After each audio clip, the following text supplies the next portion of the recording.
महाराष्ट्र में पहली और दूसरी लहर ने कहर बरपाया था। सबसे ज्यादा मृत्यु और संक्रमितों की संख्या वाला राज्य महाराष्ट्र रहा। वहीं उत्तर प्रदेश में दूसरी लहर में कोरोना ने जमकर कहर बरपाया।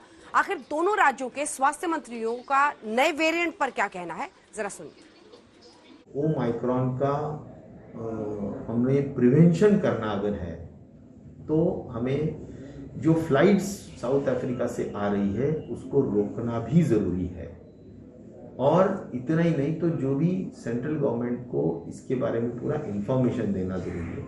सेंट्रल गवर्नमेंट ने कुछ एडवाइजरीज 28 नवंबर को जारी की है, जिसमें बहुत क्लियर लिखा है कि इन 12 देशों के हद तक जो रिस्की कंट्रीज बोल के नॉमिनेट हुए हैं, उनके यहाँ से आने वाले हर कोई फ्लाइट के लोगों का 2-3 तरीके से उनकी जांच हो रही है। एक, उनको आने के बाद आरटीपीसीआर करना कंपलसरी है। अगर आरटीपीसीआर होने के बावजूद भी उनको 7 दिन क्वारंटाइन रखना जरूरी है। उसके बाद फिर एक बार आरटीपीसीआर करना जरूरी है। देश में जो गाइडलाइंस आए हैं, जो इंटरनेशनल ट्रैवलर्स हैं, हमारे उत्तर प्रदेश में भी जो बाहर के ट्रैवलर्स आएंगे उनका आरटीपीसीआर टेस्ट करना अनिवार्य है। उनको 7 डेज क्वारंटीन में रखने के लिए हम लोगों ने कहना शुरू कर दिया है और उसके बाद उनका चेकअप भी होते रहेगा कि कहीं होगा, और उनका पूरा ट्रैवल हिस्ट्री भी निकाला जाएगा कि ऐसा न हो कि किसी दक्षिण अफ्रीका के एरिया से कहीं से निकल के वो आए होंगे और उसके बाद फिर उनका कई देशों से होते हुए फिर इधर आएंगे। नए वेरिएंट के लक्षण क्या है, ये सवाल भी आपके मन में आ रहा होगा। आपने तैयारी देखी कि लक्षण क्या है। अगर कोई व्यक्ति संक्रमित होता है उसे कैसे पता चलेगा कि मुझे बीटा वाला कोविड है या डेल्टा वाला कोविड है या ओमिक्रॉन वाला कोविड है, ये आपको समझाएंगे आगे। लेकिन उससे पहले जरा बताते हैं कि ओमिक्रॉन जो ये नाम इसका पड़ा है वो क्यों है। दरअसल ग्रीक वर्णमाला का शब्द है ओमिक्रॉन, और ओमिक्रॉन इसीलिए रखा गया है। ग्रीक वर्णमाला का जो 15वां शब्द है और उसी के बेसिस पर इसका नाम रखा गया है। 13वां और 14वां शब्द छोड़ा गया। उसके पीछे की भी वजह बहुत दिलचस्प है। छोड़े गए शब्द है नू और जी।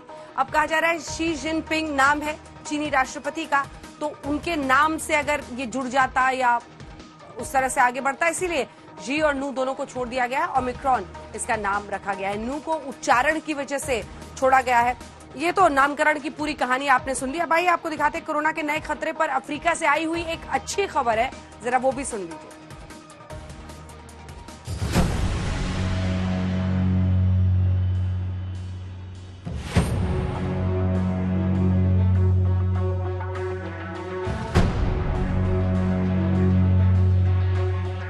कोरोना की दहशत से जैसे तैसे लोग उबरना शुरू हुए थे। लोगों के चेहरों से मास्क हट रहे थे, लेकिन कोरोना की दूसरी लहर के 7 महीने बाद एक बार फिर दुनिया भर में नया खतरा मंडरा रहा है। कोरोना के नए वेरिएंट ओमिक्रॉन को लेकर काफी भय है, लेकिन दक्षिण अफ्रीकी मेडिकल एसोसिएशन के अध्यक्ष डॉक्टर एंजेलिक कोएत्जी ने नए वेरिएंट पर दुनिया के साथ नई जानकारी साझा की है। So what we see with this one is, again, it started, normally it will always start with your younger people. So it started with the younger generation, 40 and less. And the most predominant clinical complaint is severe fatigue for 1 or 2 days, with then the headache and the body aches and pain. Some of them will have what they call a scratchy throat, and some will have a cough, a dry cough, but it's not a constant cough. It comes and go. And that's more or less the big symptoms that we have seen. Doctor Angelique Coetzee के मुताबिक दक्षिण Africa के मरीजों में Omicron के जो लक्षण दिखे हैं वो सामान्य जुकाम जैसे हैं।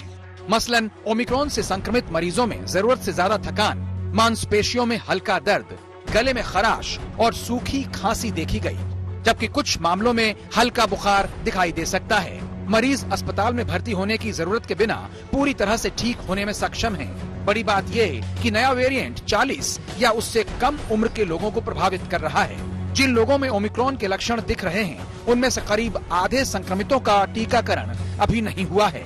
यानी नए वेरिएंट से डरने की नहीं, बल्कि सतर्क रहने की जरूरत है। डॉक्टर एंजेलिक कोएत्जी का कहना है कि वैक्सीनेशन ही नए वेरिएंट से बड़ा बचाव है और 2 गज दूरी इस वक्त में बड़े काम की जीत है। वहीं नए वेरिएंट को लेकर एक्सपर्ट्स भी अभी लोगों को सतर्क रहने की सलाह दे रहे हैं। कोरोना के नए वेरिएंट पर पद्मश्री डॉक्टर सुशीला कटारिया ने बड़ी बात कही है।